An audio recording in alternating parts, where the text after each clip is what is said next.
Assalamualaikum warahmatullahi wabarakatuh. Alhamdulillah rabbil alamin. Assalatu wassalamu ala asyrofil anbiya'i wal mursalin wa ala alihi wa sahbihi ajmain amma ba'du. Pemirsa khilafan yang dirahmati Allah, jumpa lagi dengan perbincangan kita ini kabar tentang hari ini kita akan bahas tema-tema terkini dengan narasumber yang kredibel tentu saja dari sudut pandang Islam. Inilah kabar petang selengkapnya.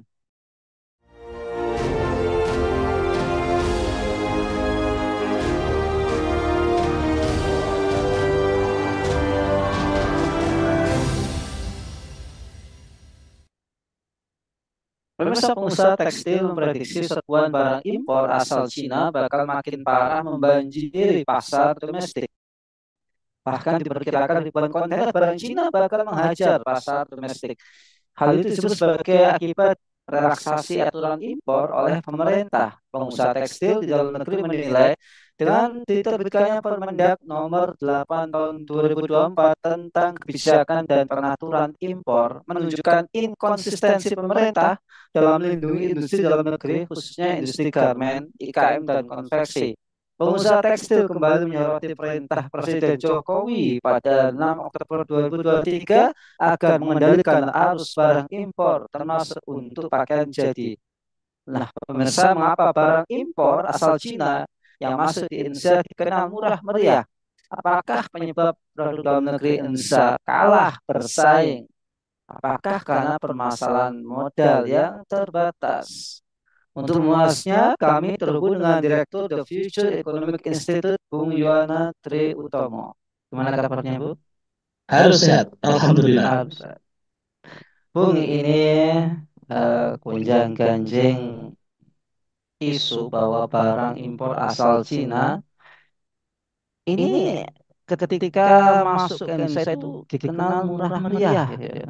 Nah, salah satu komoditasnya adalah industri tekstil dan produk tekstil atau TPT Indonesia. Apakah hancurnya produk tekstil Indonesia disebut akibat barang impor dari Cina yang sangat murah, Bung Yuana? Ya, baik, Bung Nanang. Raditu billahi robba wa bil islami dina wa bi Muhammadin nabiyya wa rasulah rabbi zidni ilma warzuqni fahma rabbi shrah li sadri wa yassir li amri wahlul 'uqdatam min lisani yafqahu qawli amma ba'd. Jadi benar, Bung, bahwa barang impor asal Cina ini memang sering disebut sebagai faktor utama penyebab kesulitan produk industri lokal, terutama produk tekstil ya, produk industri tekstil atau TPT itu bisa berkembang. Itu dikarenakan ada beberapa alasan utama yang menurut saya ada dua faktor ya, faktor eksternal dari sisi Cina dan faktor internal itu dari sisi Indonesia. Dari sisi faktor eksternal, faktor Cinanya, produk tekstil Cina ini memang lebih rendah harganya daripada produk lokal Indonesia karena biaya produksi termasuk dalamnya adalah upah tenaga kerja di Cina itu lebih rendah dibanding dengan Indonesia. Kemudian mereka mampu memproduksi dengan skala yang besar-besaran sehingga bisa melakukan efisiensi termasuk juga dalam hal ini juga memperhitungkan jarak rantai pasok yang sederhana. Nah, selain itu produk tekstil Cina ini juga dikenal dengan variasi dan kemampuan yang mereka dalam memproduksinya itu berbagai macam gitu, dari berbagai jenis tekstil dengan berbagai kualitas yang sesuai dengan kebutuhan pasar. Kemudian selain dari aspek produksi produknya, industri tekstil Cina ini juga mendapat dukungan yang signifikan dari pemerintah. Dari aspek pemerintah ini, pemerintah Cina tentu mensubsidi dan bentuk insentif yang lain yang sangat mendukung pada industri industri mereka.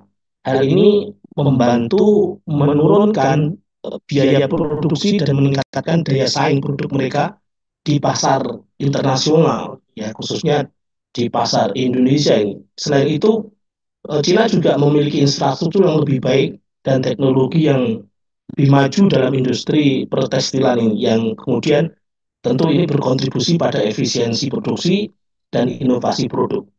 Adapun dari sisi Indonesia sebagai faktor internal, justru malah sebaliknya.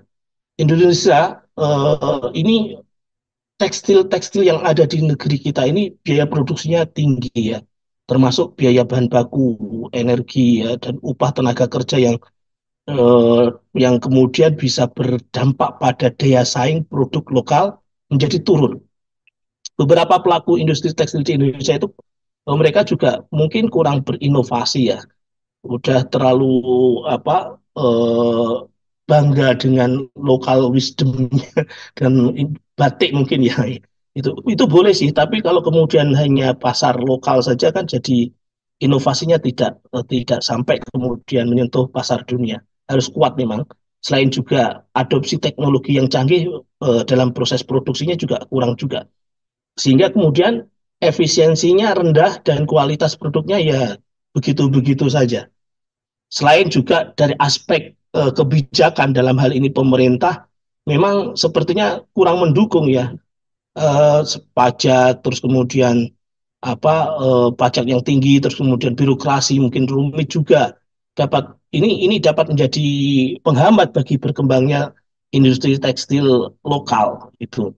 Apalagi kemudian pemerintah kan sekarang terjebak pada kesepakatan perdagangan bebas yang antara Indonesia, ASEAN ya, ASEAN China Free Trade Area atau CAFTA ya, CAFTA atau ACFTA itu membuka pasar Indonesia untuk produk-produk murah dari Cina tanpa proteksi yang kemudian produk-produk kita tergusur oleh produk-produk Cina itu. Termasuk juga eh, adanya perubahan Permendak itu juga patut disinyalir, ini dukungan negara ini kemana sebetulnya, ke industri dalam negeri atau justru malah ke industri yang itu dari luar negeri. Begitu, Bung Nanang. Baik, Bung Yona, apa saja penyebab produk dalam negeri Indonesia kalah bersaing? Apakah permasalahan kesalahan sistem ekonomi dan kebijakan pemerintah menjadi penyebab produk-produk dalam negeri sulit bersaing dengan produk dari Cina, Bung Yona? Iya, betul, Bung Nanang. Jadi selain faktor-faktor teknis seperti yang tadi saya sebutkan, tingginya biaya produksi ya, termasuk di dalamnya upah tenaga kerja, biaya energi dan bahan baku, termasuk produk dalam negeri, Indonesia seringkali kalah bersaing dengan produk serupa dari Cina dan negara-negara lain, itu karena ada faktor kesalahan sistem ekonomi yang diterapkan di Indonesia dan kebijakan pemerintah yang tidak mendukung iklim bisnis dalam negeri. Jadi kesalahan sistem ekonomi kapitalisme yang diterapkan di Indonesia ini menyebabkan Indonesia terjebak pada kesepakatan-kesepakatan perdagangan bebas seperti tadi yang saya sebutkan, CAFTA itu, China ASEAN Free Trade Area. Kesepakatan ini menjadikan Indonesia pada posisi dimanfaatkan sebagai pasar dari ribuan produk-produk yang murah yang masuk dari Cina. Misalnya smartphone, pakaian, pakaian, perhiasan, mainan anak-anak yang dari plastik itu, terus kemudian barang-barang rumah tangga, ada juga perlengkapan olahraga, alat-alat elektronik, alat itu alat tulis kantor juga, jadi termasuk sarana transportasi, sampai kita dulu kecil itu sudah kenal istilah Made in China. Made in China, padahal itu made in China itu. Jadi kalau Made in China itu senang banget kita memakainya. Padahal kalau kita tinjau sejarahnya ya, jadi ekonomi kita itu dulu sebelum menggunakan sistem ekonomi kapitalisme itu, ketika masih era-era Nusantara masih berbentuk kesultanan-kesultanan ya, Kesultanan Mataram Islam di Yogyakarta, Kesultanan Gua Talu di Makassar, terus itu ada buku berjudul Asia Tenggara dalam Kurun Niaga tahun 1450-1680 Masehi itu menjelaskan kejayaan Nusantara dalam menguasai perdagangan global di Asia Tenggara, bahkan lintas benua ya, karena memang posisi strategis Nusantara yang ada di dua benua, di antara dua benua Asia dan Afrika, Asia dan Australia, dan di antara dua samudra Hindia dan Samudra Pasifik itu menjadi potensi yang sangat kuat, menjadi jalur dagang dari dua daratan itu, bahkan sampai ke Afrika, sampai ke Eropa, sampai ke Amerika. Tapi sekarang justru tunduk kepada Cina. apalagi sejak Cina menguasai Laut Cina Selatan itu dan yang membelah daratan Melayu. Jadi ini faktor utama ya, faktor akibat diterapkannya sistem kapitalisme dan meninggalkan sistem ekonomi Islam. Kemudian faktor kedua adalah kebijakan pemerintah yang tidak berpihak kepada iklim bisnis dalam negeri. Peraturan Menteri Perdagangan yang ini lagi ramai dibahas oleh para pengusaha mikro ya, pengusaha kecil dan menengah itu sebetulnya berpihak ke siapa? Jadi peraturan Menteri dalam perdagangan ya Permendak nomor 8 2024 yang kemarin disosialisasikan secara daring kepada pelaku industri kecil menengah itu sesungguhnya menunjukkan inkonsistensi pemerintah dalam melindungi industri dalam negeri, khususnya industri garmen dan konveksi ya. Itu bahkan kata Dirjen Impor Kemendak itu kata Pak Arief ya, itu atas arahan Presiden ya sebagai revisi dari Permendak nomor 36 tahun 2023. Jadi masih setahun peraturan langsung diganti. Gara-gara apa? Gara-garanya kalau saya baca di media-media itu ada penumpukan ribuan kontainer di Tanjung Priok dan Tanjung Perak. Sementara diproyeksikan oleh Direktur Asosiasi Perstektilan Indonesia, Pak Danang ya, itu akan masuk 10.000 kontainer yang membawa barang-barang tekstil ya dari Cina masuk ke Indonesia sampai bisa membanjiri pasar. Ini logikanya bagaimana begitu loh. Permendak belum ada setahun full ya 2023 nomor 36 itu kemudian direvisi dengan Permendak nomor 8 tahun 2024 hanya gara-gara di Tanjung Priok dan Tanjung Perak itu numpuk kontainer ribuan kontainer agar kemudian 10.000 kontainer yang masih di laut terapung-apung itu bisa masuk mengalihkan kontainer yang ada di Tanjung Priok dan Tanjung Perak itu. Ini gimana? Revisi peraturan kok seperti semaunya sendiri gitu loh. Jadi sehingga wajar kalau kemudian ada semacam olok-olok gitu. Kalau MK itu mahkamah kakak, kalau MA itu mahkamah adik itu kan ini baru saja ramai juga kan itu. Nah, padahal kalau kita lihat dalam Islam itu harusnya perdagangan luar negeri itu berasas pada pedagangnya, pada orangnya, bukan pada barang dagangan atau komoditasnya. Siapa pedagang luar negeri yang melakukan perdagangan dengan kita itu? Jadi muslimkah, kafirkah, dari negeri Islamkah, atau dari negeri kafirkah, kafir harbi muhariban fi'lankah, atau kafir mu'ahidkah. Jadi yang pasti Allah itu sudah berfirman di Quran surah An-Nisa ayat 141, "Wala yaj'alallahu lil kafirina 'alal mu'minina sabila." Allah selamanya tidak akan memberi jalan kepada orang-orang kafir untuk mengalahkan, untuk menguasai orang-orang beriman dalam seluruh aspeknya. Di dalam jalan apapun tuh, jalan politik, jalan budaya, termasuk juga jalan ekonomi. Jadi hendaknya para pengambil kebijakan ini, termasuk kita semua para rakyat ini menyadari di balik diterapkannya sistem kapitalisme ini ternyata daruratnya itu sangat besar sekali, sangat bahaya sekali dan harusnya kita segera kembali kepada diterapkannya aturan syariah Islam. Begitu, Bung Nanang. Baik, Bung Yohana. Ini kan tantangan produk Made in China ini sudah puluhan tahun gitu ya. Sebagaimana tadi kata Bung Yohana, sejak era CAFTA atau yang dikenal para buruh dengan era MEA, masyarakat ekonomi Asia. Nah, apakah gara-gara perjanjian-perjanjian yang ya merugikan para pedagang dalam negeri ini ya, model CAFTA, MEA, apalagi itu BRI, ya, obor, ini yang membuat barang impor itu kian bebas masuk dan merajai pasar dalam negeri, Bung Iwana. Lantas apa yang kita lakukan?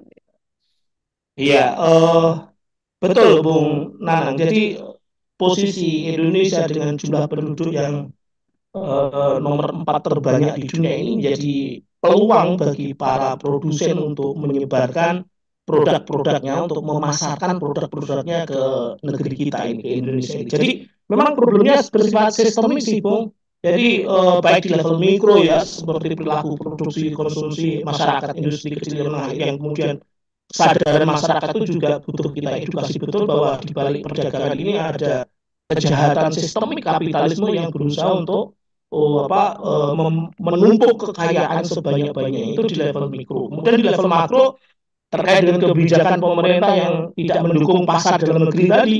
Jadi termasuk Permendak yang tadi beberapa waktu yang lalu, beberapa yang lalu disosialisasikan itu sebenarnya berpihaknya kemana, ini perlu diwaspadai juga. Apalagi di level global ya, ketika diterapkan sistem ekonomi kapitalisme ini, otomatis faktor globalisasi atau free trade agreement ya, globalisasi yang di situ membawa perdagangan bebas.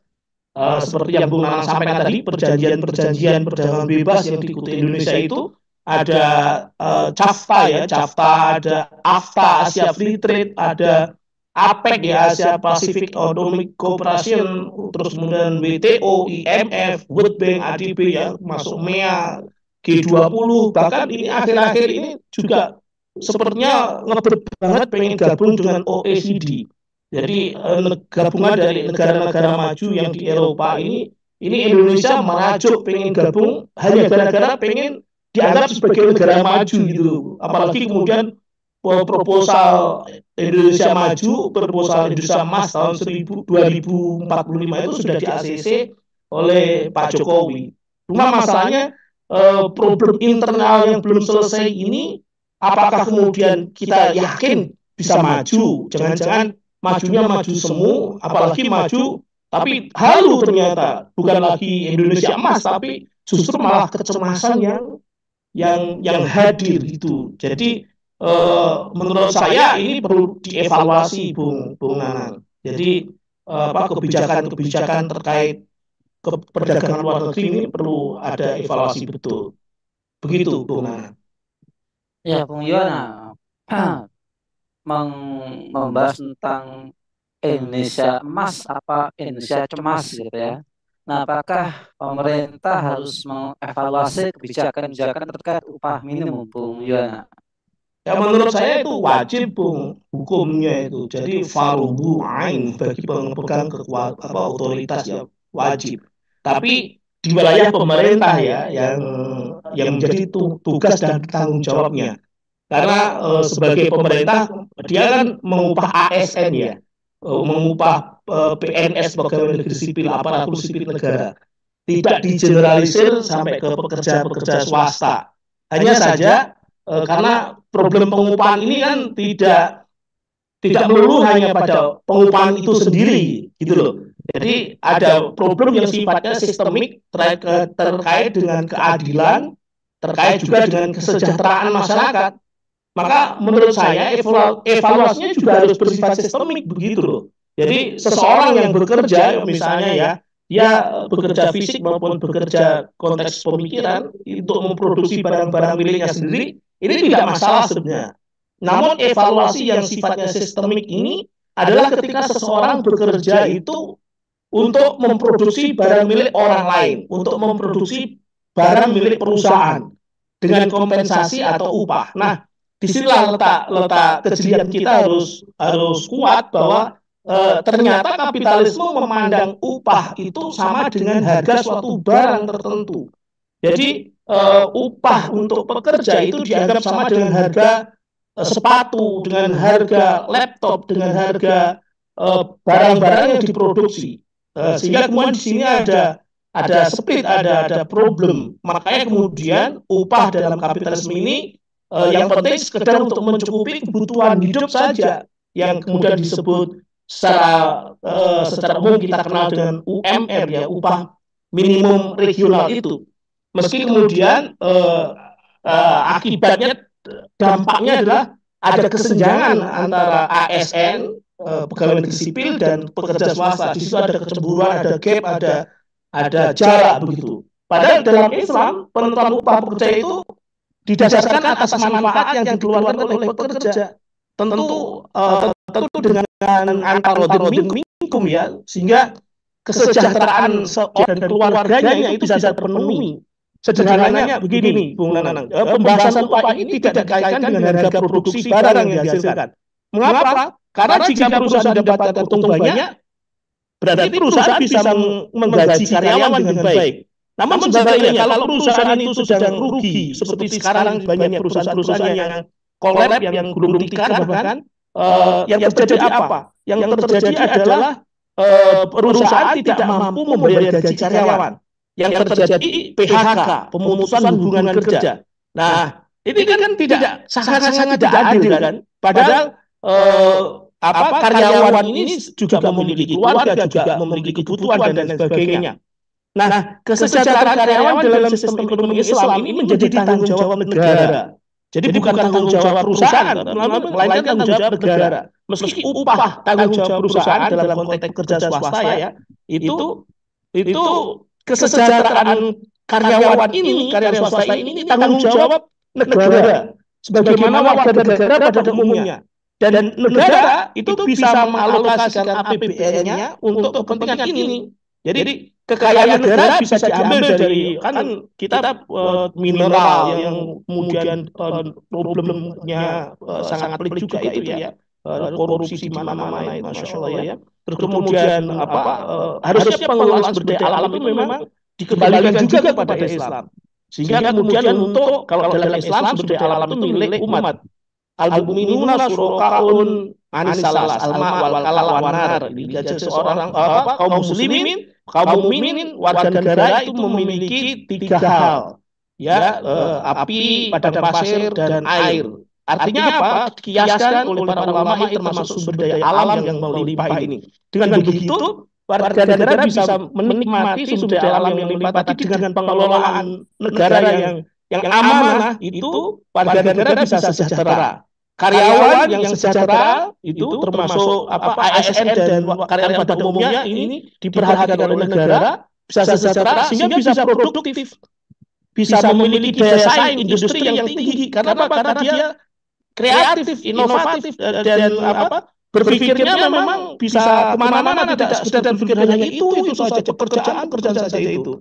Nah, disitulah negara juga dengan begitu bisa mensubsidi permodalan usaha yang membantu terselenggaranya visi misi negara ya itu. Tentunya dengan demikian bisa menjaga stabilitas ekonomi ya gitu kan. Nah, ini sangat jauh berbeda dengan kondisi kapitalisme sekarang ini, Bung, yang kekayaan sumber daya alam tadi hanya dinikmati oleh segelintir orang saja, di lingkaran oligarki saja. Subsidi hanya untuk menjaga agar keberlangsungan konsumsi saja. Ini sangat ironis memang ini. Kok sampai problem perekonomian demikian parahnya ini ya, karena kapitalisme itu, Bung Nanang. Baik, terakhir Bung, lantas apa yang harus dilakukan oleh pemerintah agar barang-barang produksi Indonesia ini bisa bersaing dengan produk Cina yang kualitasnya lebih baik dan harganya jauh lebih murah? Dan apakah memang seperti itu bahwa Cina itu lebih baik dari Indonesia? Saya sudah bertanya-tanya. Ya itu tergantung pada mindsetnya, Bung ya. Kalau menurut saya itu ada tiga tahapan, Bung. Secara pertama ya, tahapan pertama itu secara filosofis, paradigmatis ya. Jadi tentu secara paradigmatis, secara filosofis ini tinggalkan dulu pasar bebas kapitalisme ini. Persaingan yang ugal-ugalan ini yang akibat diterapkannya kapitalisme, akibat dibukanya pintu impor yang besar-besaran sampai pasar internal negeri kita ini, pasar Indonesia ini dibanjiri oleh produk-produk asing. Itu kemudian tidak bangga dengan produk dalam negeri, itu kan juga problem yang sifatnya berangkat dari paradigmatik ini. Ini di level ini, kalau memang serius pemerintah itu berpihak kepada masyarakat, kepada warga negara, kepada pembangunan yang serius, ingin maju betul, maju yang sejati, maju yang sesungguh-sungguhnya, maka menurut saya kesepakatan perdagangan internasional seperti CAFTA, seperti MEA dan lain sebagainya tadi tinggalkan, keluar, cabut dari kesepakatan itu kalau memang serius itu yang pertama. Kemudian yang kedua, secara kebijakan semua pengambil kebijakan memang harus seragam ya. Menteri A, Menteri B, Menteri C itu harus satu komando dalam melandaskan semua kebijakan dari regulasinya. Apalagi kalau kemudian kita mengingat atas berkat rahmat Allah Subhanahu wa taala itu, kemudian kita yakin bahwa memang negeri ini negeri yang diharapkan bisa baldatun thayyibatun wa rabbun ghafur, itu harusnya diambil atas dasar Islam itu. Satu suara untuk kemudian menata negeri ini dengan kebijakan-kebijakan yang berlandaskan pada agama Islam ini ya. Mayoritas penduduknya kan beragama Islam juga. Mayoritas menterinya juga beragama Islam itu. Nah, kemudian secara teknis agar produk-produk Indonesia mampu bersaing dengan produk-produk Cina yang sebenarnya tadi di atas sudah saya jelaskan juga bagaimana langkah-langkah strategis dan komprehensifnya, misalnya meningkatkan efisiensi, terus kemudian meningkatkan produktivitas, termasuk juga investasi pada teknologi ya, ada inovasi dan penelitian, terus penguatan infrastruktur, juga dukungan finansial dan kebijakan fiskal tentunya dari negara itu. Tapi ya itu tadi kembali kepada paradigma sistemik yang diterapkan di negeri ini.